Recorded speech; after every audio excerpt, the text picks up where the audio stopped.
السلام علیکم، عثمان علی وائس میں خوش آمدید۔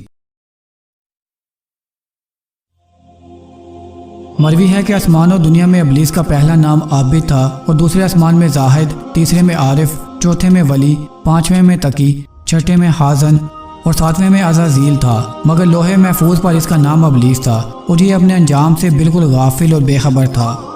اللہ تعالیٰ نے اسے حکم دیا کہ آدم علیہ السلام کو سجدہ کرو۔ اس نے کہا کیا تو اسے مجھ پر فضیلت بخشتا ہے کہ میں اس سے بہتر ہوں، تو نے مجھے آگ سے پیدا کیا ہے اور اس کو مٹی سے۔ اللہ تعالیٰ نے فرمایا میں جو چاہتا ہوں کرتا ہوں۔ ابلیس نے اپنے آپ کو بڑا اور بزرگ سمجھا اور نفرت و تکبر کے ساتھ حضرت آدم علیہ السلام کی جانب پشت کر لی اور سیدھا اکڑ کر کھڑا ہو گیا۔ آخرکار فرشتوں نے ایک مدت تک سجدے کیے رکھا۔ جب انہوں نے سر اٹھایا اور دیکھا کہ ابلیس نے سجدہ نہیں کیا اور انہیں سجدے کی توفیق ملی تو انہوں نے دوبارہ سجدہ شکر ادا کیا۔ یہ بدبخت اکڑا ان سے منہ پھیرے کھڑا رہا، نہ ہی اطاعت کی طرف دھیان دیا اور نہ ہی نافرمانی پر نادم ہوا۔ اللہ تعالیٰ نے اسے چوپائے کی شکل میں بدل دیا اور خنزیر کی طرح کر دیا۔ اس کا سر اونٹ جیسا، سینہ بڑے اونٹ کی طرح، اس کے درمیان اس کا چہرہ بندر کی طرح، اس کی دونوں آنکھیں لمبوترے، چہرے پر پھٹی پھٹی نظر آتی تھیں۔ اس کے نتنے کھلے بنا دیے جیسا کہ پچھنے لگانے والوں کا لوٹا ہو۔ اس کے ہونٹ بیل کے ہونٹوں کی طرح، اس کی داڑھی خنزیر کے دانتوں کی طرح باہر نکلی ہوئی کر دی اور اس کی داڑھی میں 7 بال رکھ دیے اور اسے جنت میں سے باہر دھکیل دیا، بلکہ آسمان سے آباد زمین سے دور کر کے ویرانوں کی طرف بھگا دیا۔ اب آبادیوں میں چھپ چھپ کر آتا ہے، اس پر قیامت تک لعنت کر دی کیونکہ وہ کافر ہو چکا ہے۔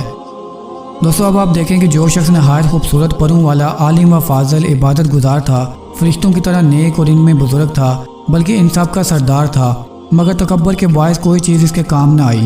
اس میں دوسروں کے لیے عبرت ہے کہ وہ عمل و شکل نہ دیکھیں، صرف اللہ تعالیٰ کے فضل و کرم پر ہی نظر رکھیں۔ روایت ہے جب ابلیس پر بدبختی غالب آ گئی تو حضرت جبرائیل اور حضرت میکائیل علیہ السلام رو پڑے۔ اللہ تعالیٰ نے فرمایا کیوں روتے ہو؟ کہنے لگے ہم تیری طرف سے بدبختی آ جانے پر اپنے تئیں محفوظ نہیں کر سکتے۔ اللہ تعالیٰ نے فرمایا ایسے ہی رہو اور میری طرف سے بے فکری احتیاط نہ کرو۔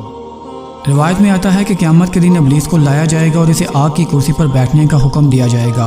اس کے گلے میں لعنت کا توق ہوگا۔ اللہ تعالیٰ زبانیہ یعنی سزا دینے والے فرشتوں کو حکم دے گا کہ اسے گھسیٹ کر کرسی سے اتار دو اور جہنم میں ڈال دو۔ وہ اس کو پکڑ کر نیچے پھینکنے کی کوشش کریں گے مگر یہ نہیں کر سکیں گے۔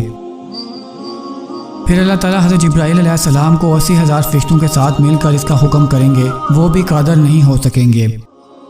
پھر حضرت اسرافیل اور حضرت اسرائیل علیہ السلام کو حکم ہوگا اور ہر ایک کے ساتھ 80,000 فرشتے ہوں گے، مگر یہ بھی نہیں کر سکیں گے۔ اس کے بعد اللہ تعالیٰ فرمائے گا کہ میں نے جس قدر فرشتے پیدا کر رکھے ہیں، اس سے دگنے بھی اس پر لگ جائیں تو بھی اسے یہاں سے ہلا نہیں سکیں گے جب تک لعنت کا توق اس کے گلے میں ہے۔ منقول ہے کہ جب دوزخ میں ابلیس پر شدید عذاب ہوگا تو اسے پوچھا جائے گا اللہ کا عذاب کیسا ہو رہا ہے؟ وہ کہے گا شدید ترین ہے۔ اسے بتایا جائے گا کہ حضرت آدم علیہ السلام تو جنت میں ہیں، ان کو سجدہ کر کے معافی مانگ لو تاکہ تجھے معافی مل جائے۔ وہ انکار کر دے گا، اس پر اسے دوسرے جہنمیوں کے مقابلے میں 70,000 گنا شدید عذاب ہوگا۔ ایک روایت میں ہے کہ اللہ تعالیٰ ابلیس کو ہر 1,00,000 سال کے بعد دوزخ سے نکالیں گے اور آدم علیہ السلام بھی باہر آئیں گے اور اسے سجدے کا حکم ہوگا، مگر وہ انکار کر دے گا، پھر دوبارہ جہنم میں ڈال دیا جائے گا۔ قیامت کے دن آگ کی کرسی بچھائی جائے گی، ابلیس کو اس پر بٹھایا جائے گا۔ شیاطین اور کفار اس کی ہولناک گدے کی سی آواز سن کر جمع ہوں گے اور وہ یہ کہہ رہا ہوگا اے جہنمیوں آج تم نے کیسا پایا جو تمہارے رب نے وعدہ کیا تھا؟ وہ کہیں گے کہ حق کہا ہے رب نے۔ پھر وہ کہے گا آج میں رحمت سے مایوس ہو گیا۔ پس اللہ تعالیٰ فرشتوں کو حکم دے گا کہ اسے اور اس کے تابعین کو لوہے کے گرزوں سے مارو۔ چنانچہ 40 سال تک وہ جہنم میں گرتا رہے گا اور کبھی بھی اس سے باہر نکلنے کا حکم نہیں ملے گا۔